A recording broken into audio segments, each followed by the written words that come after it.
El diagnóstico del PNUD, según el Informe de Desarrollo Humano Colombia 2011 del que hemos venido hablando, señala que el modelo de desarrollo agrario que se ha venido aplicando en el país en las últimas décadas solo ha favorecido aún más la concentración de tierras.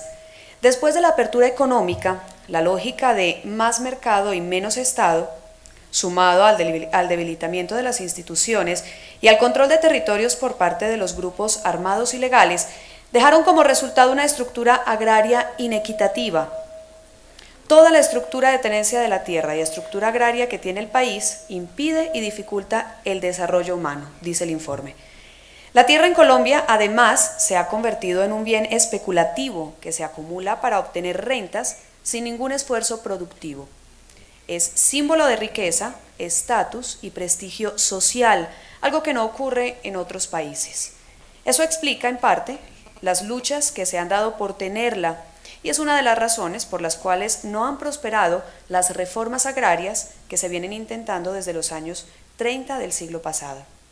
Nuestro siguiente invitado nació en Medellín, abogado en Derecho y Ciencias Políticas de la Universidad Pontificia Bolivariana. Fue senador en el periodo 2008-2010. Se desempeñó como secretario de Gobierno, de Tránsito y Transporte, director de Servicios Generales y Relaciones Laborales del mismo municipio y candidato a la alcaldía de Medellín. Asesor de la ONU para la Superintendencia de Transportes, asesor de la Presidencia de Ferrovías, de la Alcaldía de Bogotá y de la Alcaldía de Pereira. En el sector privado ocupó cargos como gerente de Estrella Automotriz, columnista del periódico El Colombiano, periodista de opinión, de RCN Radio, entre otros cargos. Démosle la bienvenida al doctor Jorge Enrique Vélez, superintendente de Notariado y Registro.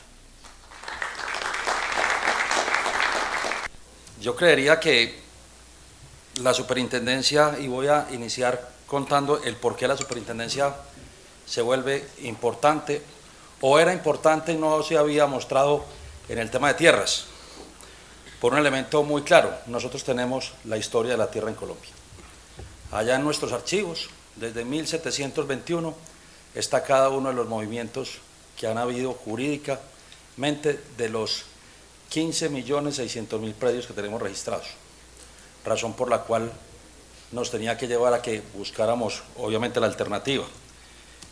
Yo voy a empezar contando por qué después de que inicia obviamente este gobierno y el presidente Santos me invita a ser superintendente de Notariado y Registro, el 27 de diciembre nos pusimos a mirar que ya venía avanzando muy bien el proyecto de ley de víctimas y de tierra.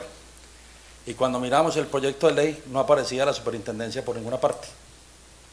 Entonces nos hicimos el primer cuestionamiento: ¿y cómo se va a hacer un proceso de restitución de tierras cuando el que tiene la historia de la tierra no aparece por ninguna parte? Nos sentamos con los ponentes y empezamos a analizar cuál sería la implicación de la superintendencia en este contexto. Ya venía un trabajo anterior que era muy importante, es el tema del RUPTA, que digamos que todo el tema de los desplazados y todo lo que es la restricción de los colectivos, del desplazamiento colectivo, que lo manejaba la superintendencia en un convenio que había hecho con Acción Social. Entonces nos sentamos a revisar el tema y empezamos a mirar que necesariamente tendría que crearse en la superintendencia una superintendencia delegada para la restitución y para todo el tema que tenía que ver con todo el proyecto de ley de víctimas. La ley lo estableció, quedó aprobado, pero mientras tanto nosotros responsablemente desde la superintendencia creamos un grupo aparte de lo que eran los funcionarios actuales. ¿Y qué buscamos? Personas que conocieran la problemática de tierras en Colombia.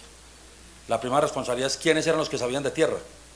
Bueno, buscamos esas 20 personas que sabían de tierras y algunos funcionarios de la superintendencia y los trajimos y los apartamos de la superintendencia, digamos que los pusimos como en un cubo de cristal a trabajar y a empezar a hacer algunos análisis mientras que iba avanzando la tierra.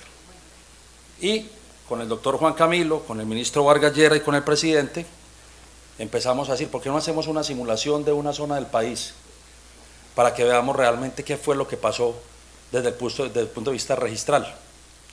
Y ahí aparece el tema de Montes de María. El doctor Juan Camilo nos pide que iniciemos un proceso en Montes de María, nos vamos a la zona de Montes de María, eso tiene incidencia en dos departamentos, departamento de Bolívar, departamento de Sucre, y empezamos a revisar uno a uno los registros de todas las tierras de Montes de María. Y empezamos a ver cómo fue el despojo de tierras en Colombia. Y empezamos a revisar no los certificados de libertad, y aquí yo le hago una crítica a mis colegas los abogados. Pareciera que el estudio de títulos lo hacen solamente mirando el certificado de libertad. Cuando uno empieza a mirar lo que hay detrás de un estudio de títulos, y se hace bien un estudio de títulos, se encuentra que en Colombia el despojo va a ser aterrador, como Alejandro Reyes lo ha denunciado en muchas ocasiones. Bueno, nos fuimos a la primera oficina, Carmen de Bolívar, empezamos a revisar Carmen de Bolívar y empezamos a encontrar 14 formas de despojo jurídico que existieron en esa zona. 14 formas que fueron alcahueteadas, y lo digo, por notarios, y no quiero hablar más de los notarios, excepcionalmente algunos notarios, registradores, alcaldes, secretarios de gobierno, presidentes de las comisiones de víctimas de los municipios de Carmen de Bolívar y de todo lo que tenía que ver con eso, y llegaron allá unos colombianos muy importantes y empezaron a montar toda una estrategia jurídica para quedarse con esas tierras. Y en última instancia se quedaron con las tierras. Hoy hay 75.000 hectáreas que están mal tituladas, que fueron despojados a campesinos y que serán las primeras trabajitos que tendrán los jueces agrarios a partir de enero, con una gran ventaja, que ya el informe es tan absolutamente claro que los jueces agrarios llegarán definitivamente a tomar determinaciones. ¿Y qué pasó en Montes de María? Porque se ha hablado mucho, no, que es que los empresarios tienen que ver mucho en el tema de Montes de María. En Montes de María, desde el año 2007 a hoy, la tierra la han movido 4 veces. Entonces, los que están hoy de propietarios, en su gran mayoría yo podría pensar desde el punto de vista registral que son poseedores de buena fe. El problema estuvo en los que, y lo voy a contar más o menos cómo inicia el tema de Montes de María. Ustedes recordarán que el INCORA anteriormente tenía el tema del 70-30, que 70 lo daba el Estado y 30 lo pagaba el campesino. Cuando se liquida el INCORA, obviamente todos esos bienes pasan al INCODER, y el INCODER queda con una cartera muy grande en ese 30%. El INCODER le entrega esa cartera a CISA, y CISA se la entrega a una empresa de carácter privado, que no quiero dar el nombre para obvias razones, no me parece pues lógico hacerlo aquí. Y se fueron a buscar a todos los campesinos que eran propietarios y que parecían propietarios de esas tierras. Y llegaron, ustedes a los que son abogados saben que una cartera se negocia en el 20% o en el 30%. Pues llegaron con los actas de cobro a cada uno de esos campesinos y el avalúo de la tierra. El campesino le quedaba debiendo plata al abogado. Entonces lo que hacían era, hombre, evítese un problema, fírmenos este traspaso de la tierra, y así firmaban y traspasaban la tierra. Entonces el campesino, de una forma jurídica, se fueron apropiando de esa situación. Y de ahí empiezan los temas graves. Las autorizaciones a los comités son falsas, las escrituras son falsas, a los que están autorizados las ventas no son las mismas personas que aparecen hoy como propietarios o que aparecieron como propietarias, y ahí están estipulados las 14 formas como se fueron desplazando el tema de Montes de María. Hoy la superintendencia, y voy a hacerlo saltándome los temas para poder que ustedes entiendan el contexto claro de lo que tenemos que hacer, tenemos protegidos 7.128.000 hectáreas en Colombia. Es decir, esas hectáreas no se podrán mover para absolutamente nada. Ahí está todo lo que es la RUPTA, que es los desplazados que salieron de las zonas, que lo denunciaron, Acción Social, y nosotros en los registros nuestros, digamos que esas tierras están fuera de la posibilidad que tenga cualquier tipo de movimiento, y la protección colectiva, que son zonas muy importantes del país, donde los mismos alcaldes toman la determinación con su comité de que obviamente se restrinja toda la venta por presencia de paramilitares o de guerrilla o de cualquier otro tipo de conceptos. Hoy ya tenemos entonces ese grupo trabajando, seguramente en unas 20 o 30 días la superintendencia delegada van a ser jurídicamente, pero venimos avanzando muy bien. Terminamos Montes de María, se dio el informe, ustedes lo conocieron, un informe que en su momento generó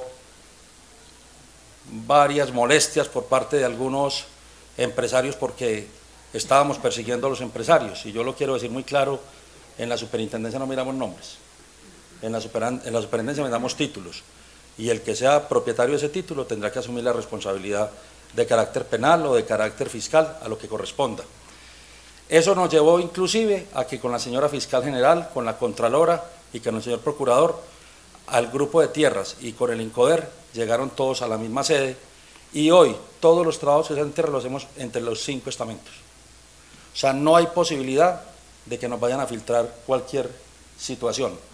Entonces ustedes ven que ya en el caso de Montes de María, ya la fiscal tomó determinación, llamó a 20 personas a indagatoria o a cargos, y en el mes de noviembre tendrán la audiencia de imputación de cargos. Lo mismo pasó en Urabá. Urabá, que fue un tema bastante complejo. En Urabá nos fuimos, bueno, los funcionarios un mes, y yo estuve la última semana encerrado en la brigada en Urabá revisando documento por documento. Y en Urabá nos encontramos cosas, digamos, mucho más graves que lo que nos encontramos en Montes de María. Y en Urabá solamente hemos revisado el 30% de Urabá, y ya vamos en 45.000 hectáreas robadas a los campesinos. Y no hemos llegado a la zona, Alejandro, que era la de mayor influencia, que es Mutatá, Apartadó, Chigorodó y Carepa. Nos metimos solamente al norte, que es San Pedro de Urabá, San Pedro, Necoclí y Turbo. Eso es lo único que hemos revisado. Se podrán imaginar. ¿Y qué nos encontramos? Yo digo que la Sor Teresa, todo el mundo me dice que sí es una monja, y yo le digo que Sor Teresa es la hermana media de los Castaño, y fue la que a punto de poderes se apropió de toda la tierra de los campesinos, y posteriormente esa tierra fue vendida al Fondo Ganadero de Córdoba. El Fondo Ganadero de Córdoba tiene 4.000 hectáreas hoy que fueron despojados a los campesinos de Colombia. ¿Qué hicimos entonces? Esto hay que seguir. Ya el presidente todos los días llama y los ministros, bueno, ¿qué sigue? Seguirá un tema en el Meta, seguramente van a oír noticias en las próximas horas. Yo pues tengo que reservar el tema, pero es absolutamente grave lo que pasó en el Meta. Pero vendrá un tema, y ahora que oí al doctor Alejandro Reyes, en el oriente antioqueño, San Francisco, San Luis, Cocorná, San Vicente, y allá no hubo grandes despojos, allá hubo micro despojos. Fue un tema muy simpático. ¿Y por qué cogimos esa zona? Se da el tema de la seguridad democrática, se recupera la autopista Medellín-Bogotá, y lo lógico es que los campesinos hubieran regresado a la tierra. Sigue abandonada la tierra.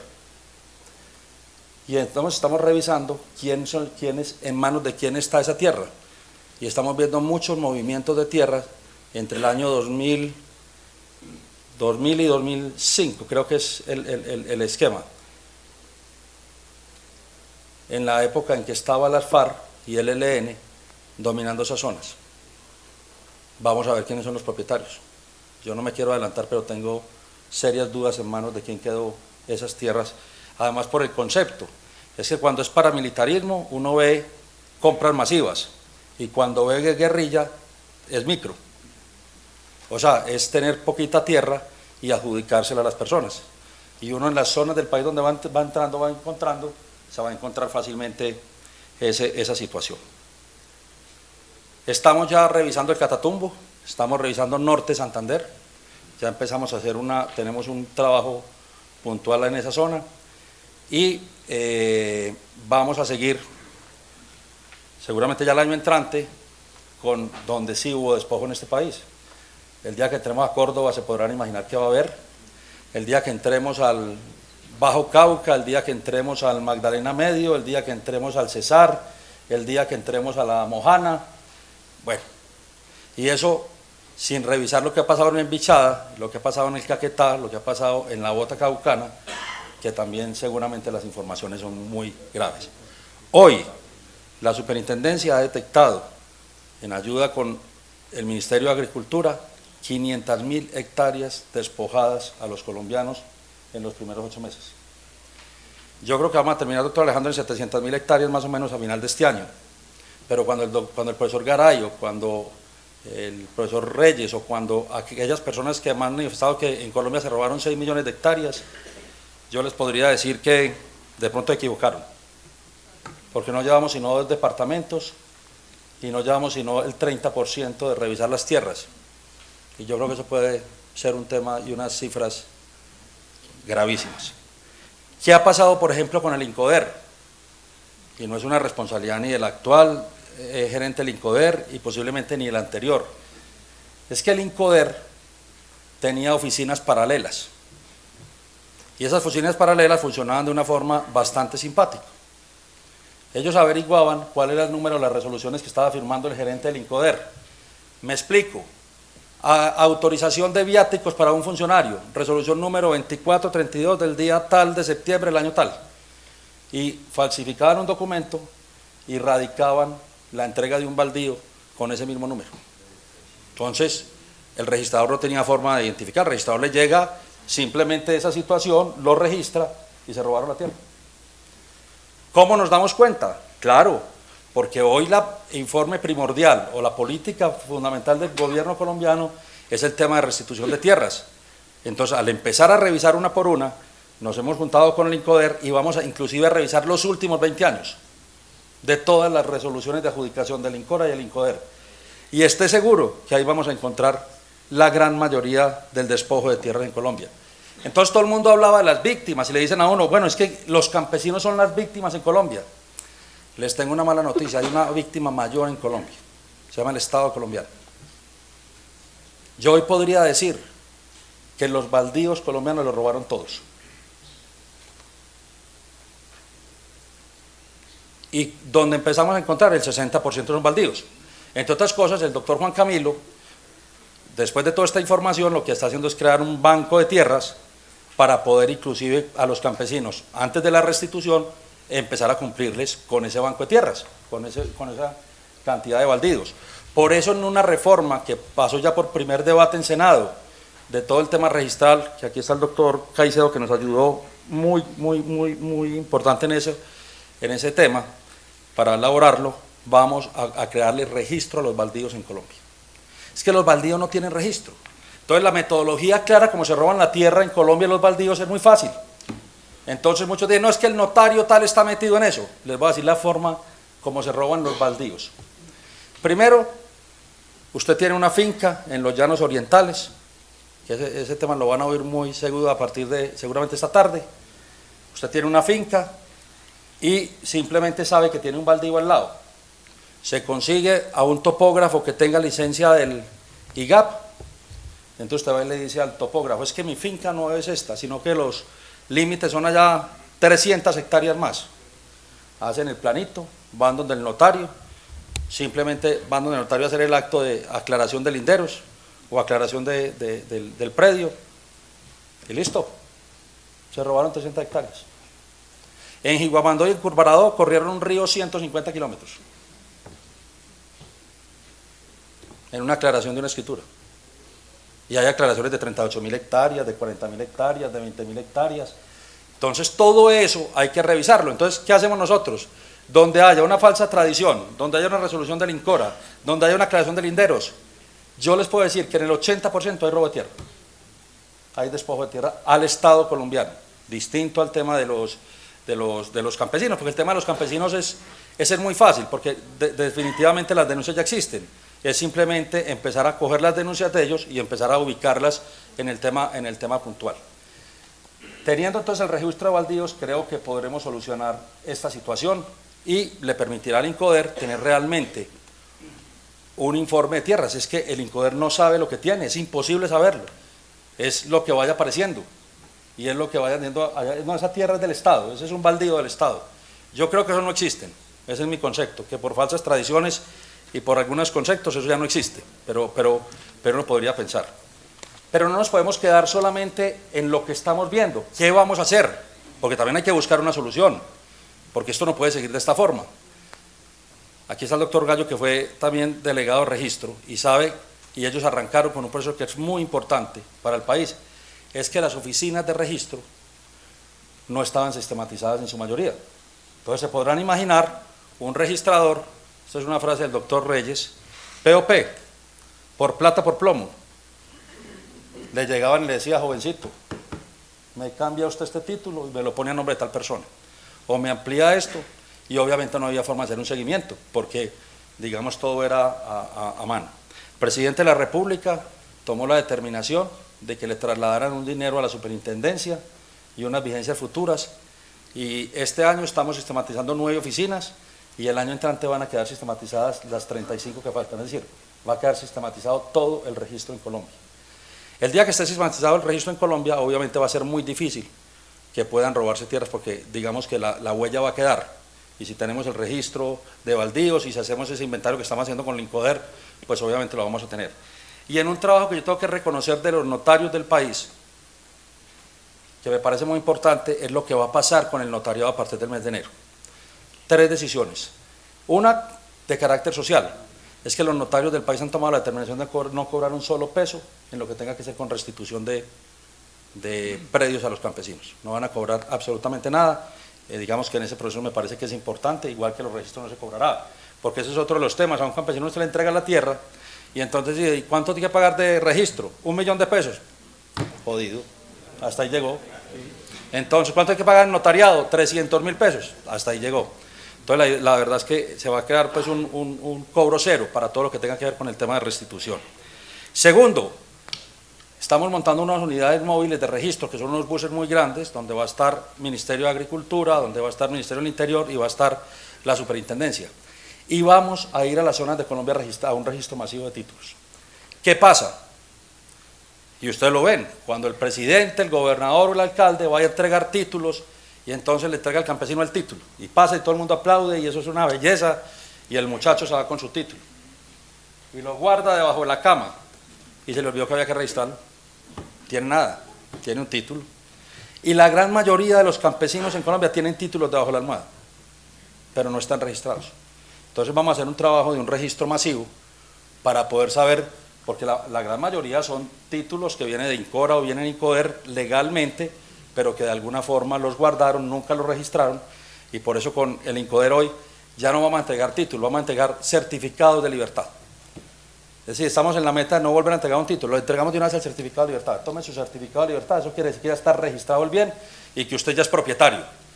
No nos saltemos el título y el modo, hay que hacer los dos. Entonces lo vamos a hacer de esa forma para evitar esa situación. ¿Qué van a hacer los notarios además? Vamos a implantar en un convenio que acabamos de hacer con el señor registrador del Estado Civil, todos los colombianos acabamos de actualizar la cédula, todos tenemos ya actualizado la huella digital y la foto. Entonces vamos a traer un espejo de la información que tiene la registraduría y la superintendencia se la va a trasladar a todos los notarios del país. Cuando usted vaya a hacer cualquier trámite de venta de escrituras, ya lo importante no va a ser la firma, es que usted tiene que dejar su huella ahí y va a quedar la foto y va a quedar el índice metido dentro de la escritura. Lo que hace imposible, y ya hoy funciona en Perú, que los dos delitos, que es la estafa y la suplantación, podrán desaparecer yo podría decir que en su totalidad, porque ahí está toda la información de los colombianos. Y yo ya no creería en un estafador yendo muy fácilmente a una notaría a poner el dedo, cuando no le dé el dedo, inmediatamente sabrá lo que le va a pasar. Y vamos a volver al papel de seguridad. Todos los actos de autenticación de poderes tendrán que ir por papel de seguridad. Eso tendrá unos sistemas de trazabilidad, donde usted pasa el papel, queda grabado cuál fue el trámite que se hizo, y simplemente con un celular usted revisa y se da cuenta si si el documento es verdadero, en qué notaría se hizo, qué fecha y quiénes fueron las personas que estuvieron en ese acto. Yo digo que con esas dos medidas, eso le va a dar una garantía muy grande, no solamente al tema de despojo de tierras, sino una garantía muy grande a los colombianos de que tengan seguridad jurídica cuando puedan ir a una notaría, porque hoy desafortunadamente un notario le queda muy difícil con una cédula que le lleguen decir si es verdadera, si no es verdadera, si es falsa, si la montaron. Aquí tenemos oficinas alternas, ahí donde está el DAS al frente, unas oficinas muy buenas, allá le sacan a usted la cédula en 10 minutos, pasaporte, y con mejor calidad que los que hacemos nosotros, y certificados de libertad y todo ese tema. Y lo otro es que va a ser muy importante para evitar ese momento entre el título y el modo, o sea, el título que se hace en la notaría y el modo que se hace en la oficina de registro, todo va a ir en forma en online, va por internet, todo se paga en la notaría y son los notarios los que mandan directamente por sistema a las oficinas de registro. Es decir, que los intermediarios, las filas en la oficina de registro deben acabarse y ese es un trabajo que estamos haciendo. Este es un trabajo complicado, esto es un riesgo para todos los funcionarios de la superintendencia, pero yo quiero decir, yo nunca había visto unos funcionarios, por lo menos los 20 que están en el tema de tierras, tan dedicados y tan comprometidos en recuperar la tierra de los colombianos. Yo les digo que se levantan más emocionados cuando encuentran una tierra de 10.000 hectáreas, me llaman, encontramos 10.000, encontramos 5.000, y eso se volvió como un banco, todos los días van apareciendo 4.000, 3.000, ahí vamos sumando, y obviamente ya cuando se las entregamos directamente al Ministerio de Agricultura, son ellos los que hacen la política fundamental de poderlo hacer. ¿Cuál es mi preocupación? Uno es recuperar jurídicamente las tierras y el otro tema es recuperarlas materialmente, porque no nos podemos quedar en la mitad del camino y esa responsabilidad le va al Ministerio de Defensa, a la policía y obviamente al Ejército, que es otro trabajo que será la segunda parte. Eso es lo que estamos haciendo, eso es lo que estamos trabajando. Hay un gran compromiso de todos, sabemos que estamos tocando callos bastante duros, pero estamos convencidos de que una ley de víctimas y una ley de restitución de tierras, sin la certificación de que esa tierra se la robaron por parte de la superintendencia, que es la que tiene obviamente la historia de la tierra, es un canto a la bandera. Una cosa distinta es cuando usted entrega una tierra certificada de que era una tierra del Estado, que era de tal campesino y se la habían robado de tal forma. Eso es un tema absolutamente distinto. Nos hemos encontrado cosas tan graves como en Justicia y Paz, donde los narcotraficantes que están sometidos a Justicia y Paz están entregando la misma tierra que ya habían entregado a estupefacientes, que ya la había decomisado a estupefacientes. Nos hemos encontrado tierras, que les voy a dar un ejemplo que es aterrador, en Pacho, de un narcotraficante muy conocido aquí en Colombia, que esa finca medía 1.000 hectáreas cuando la entregaron a la Dirección de Estupefacientes, hoy mide 100. ¿Se encogió? Sí, se encoge, de las poquitas cosas que se están encogiendo.